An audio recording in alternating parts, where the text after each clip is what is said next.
네, 현재 시장은 약세장을 반복하고 있습니다.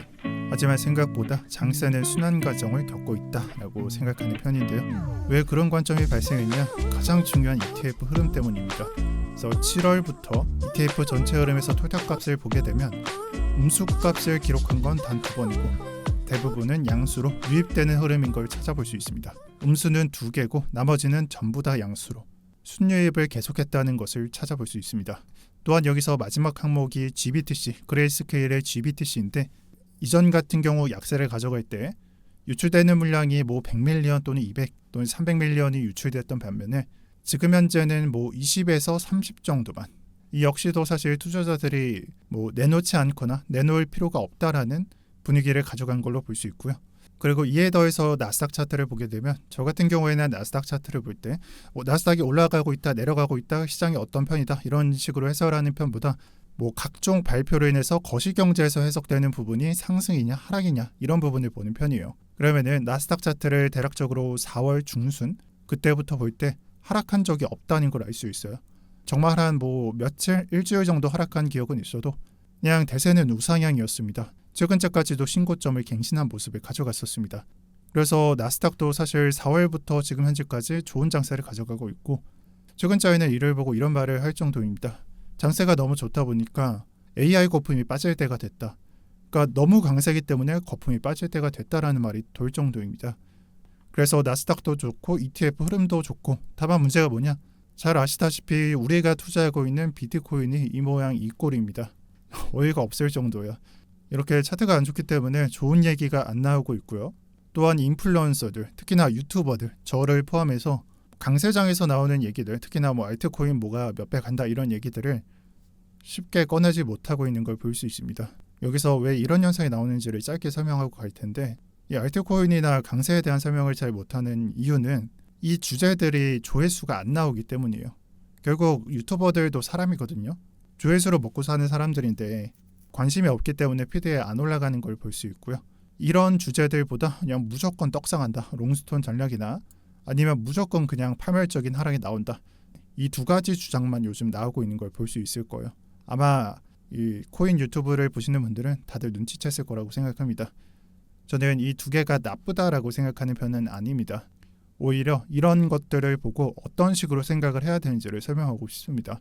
제가 유튜브를 그래도 4년 정도 좀 어떻게 보면 짧은 그런 기간을 매일같이 촬영하면서 경험했는데 약간 짧은 경험을 바탕으로 추론을 해보면 이 지금 시장에 나오는 현상들이 마치 과거와 똑같다라고 생각을 하는데 그 시기는 21년도 여름으로 5월 달부터 7월 달을 말합니다. 그럼 21년도 여름에는 어떤 일이 벌어졌었나?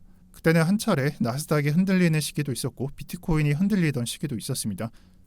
하지만 비트코인은 말 그대로 그냥 거의 타노스를 당했고 나스닥은 그냥 증시로 치면은 큰 하락이지만 그냥 비트코인 투자자가 봤을 때는 조금 하락하는 그 정도의 시장이 나왔었고 그 이후에는 나스닥은 우상향을 했고 반대로 비트코인은 말 그대로 약세장을 연속하거나 아니면은 그냥 이 그림이 없다라고 가정을 해보면 그냥 거의 하락하는 움직임과 같았다. 그래서 추가 하락이 나올 것이다라고 보는 사람들이 많았어요.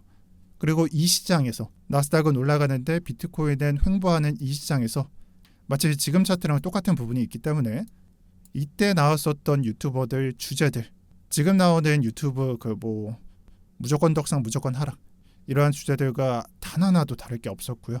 아마 이 부분은 경험해본 사람들은 맞다 그랬었지라고 기억을 하실 겁니다. 그래서 어떤 말이 하고 싶은 거냐 그냥 이런 흐름들은 자연스러운 흐름이라는 거예요. 왜냐하면 저는 사실 지금 구간과 전혀 다를 게 없다라고 생각을 하는데 이런 해당 구간 그리고 지금 구간은 상승도 아니고요 하락도 아니기 때문에 이득을 볼 수 있는 확률이 극히 낮습니다.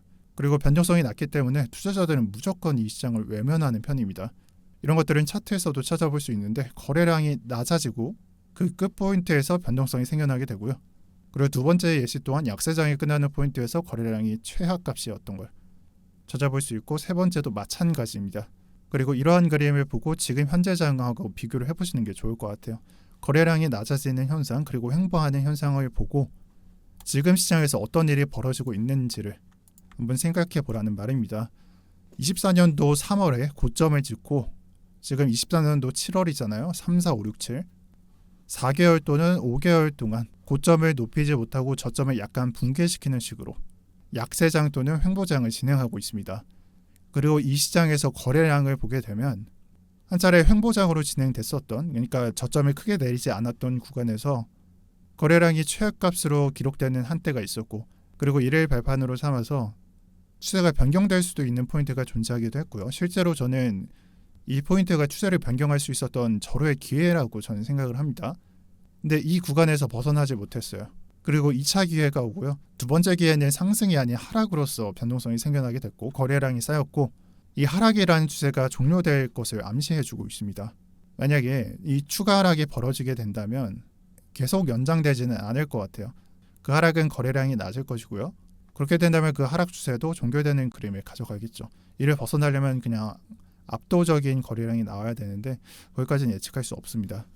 그래서 지금 그리는 그림은 이전에 가져갔었던 이 추세를 하락장 또는 약세장 구간이 종료될 것을, 그러니까 추세가 끝날 것을 암시해주고 있는 상태입니다. 그리고 그 그림은 예시로 마치 과거에서 볼 수 있었던 그림이 나오고 있다라고 말씀드리는 것과 같습니다. 그리고 여기서 중요한 걸 하나 생각해야 되는데, 어떻게 보면 하락이기도 하지만 제가 봤을 때 저가를 크게 내리진 않았거든요. 그냥 횡보 또는 약세라고 가정을 할게요. 중요한 게 뭐냐, 이 횡보라는 장세는 이렇게 가격이 깎이거나 막 하락해서 시드가 갈리거나 그런 시장이 아닙니다. 여기서 말하는 갈린다라는 것들은 이미 벌어졌어요. 전부 벌어지고 난 이후라는 말이에요. 그래서 다시 말해서 초기에 벌어질 수 있는 그 하락은 이미 벌어졌고, 뭐 시드가 깎이거나 내 시드가 정말 그냥 갈리거나 그런 하락은 횡보 구간에서 더 이상 벌어지지 않을 것이고요. 다만 감소하는 것들은 시청자 또는 투자자들의 인내심일 것입니다. 인내심이 말도 안 되게 감소할 거예요. 근데 이 단 6줄만 읽어보더라도 사람들은 돈을 벌 수 없다라고 생각을 하지만 오히려 반대로 돈을 잃을 수도 없는 구조라는 걸 알 수 있을 겁니다. 그렇다는 말은 뭐냐? 깎일 건 인내심밖에 없다 라고 말씀드리고 싶습니다. 그래서 그냥 존버해라 라고 말씀드리고 싶고, 그리고 마지막으로 상승하면 벌어질 일을 짧게만 말씀드릴게요. 너무 약간 먼 그림, 미래 얘기긴 하지만 반등이 나오게 되면 1차 상승이라는 게 나오게 될 것이고요. 이에 따라서 거래량도 오늘 설명드린 것과 같이 똑같은 구도로 만들어질 것입니다. 그러면 대세 상승이라고 주장할 수 있는 포인트가 어디냐? 1번은 아니겠죠. 1번은 하락했을 때 거래량이니까. 2번 포인트에서 3번 포인트, 어찌 보면은 상승에서 1번, 2번 이 그림에서 그 상승 추세가 종료된 다음에 나오는 장세가 굉장히 중요해질 거예요. 왜냐하면 지금 현재 같은 경우에는 이번 연도 통틀어서 고점을 넘겨주지도 못했고 심지어 저점을 내려준 상태에 있기 때문에 제가 말씀드리는 1차 반등, 1차 상승이 나온 다음에 그 다음 장세가 굉장히 중요해질 것이고, 저는 그 다음에 나오는 장세가 아마 24년도나 25년도를 차지울지할 것이라고 보고 있습니다. 그래서 마지막 질문, 결국 그러면 롱스톤이냐? 네, 맞습니다. 이것으로 영상 마치도록 하겠습니다. 그리고 마지막으로 고정 댓글에 달아드리는 경제 언어방을 보시면 저희가 OKX나 비트겟 선물 대회를 열었고 며칠 안 됐습니다. 한 3, 4일 정도 된 것 같은데 대회를 열었고, 대회 참여자분들한테 대회 소통방 또는 질답방 아니면은 관점방을 초대해드리고 있습니다. 잘 보시면 인원이 250명이에요. 그리고 제가 봤을 때는 250명 중에 200명이 거의 고인물이고, 저희 회사 트레이더들이 질문을 남겨주시면 이렇게 답변을 드리고 피드백을 드리고 있기 때문에 혼자 매매하시는 분들이나 궁금한 점 있으신 분들은 들어오셔서 정보 얻어가시는 걸 추천드립니다. 지금 내용을 보면 안 읽은 사람이 8명이죠. 그만큼 적극 참여하고 있는 걸 의미하지 않나라고 생각해요. 그래서 선물 매매하시는 분들은 이 방을 참고해 주시고 경제 언어방의 내용 올려드리도록 하겠습니다. 네, 다들 좋은 주말 보내시고요. 제가 그 복잡하던 그 개인 일들이 거의 다 끝나간 것 같습니다.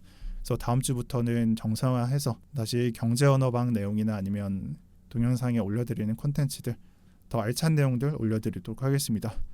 네, 시청 감사드립니다. 오늘도 평경장이었습니다.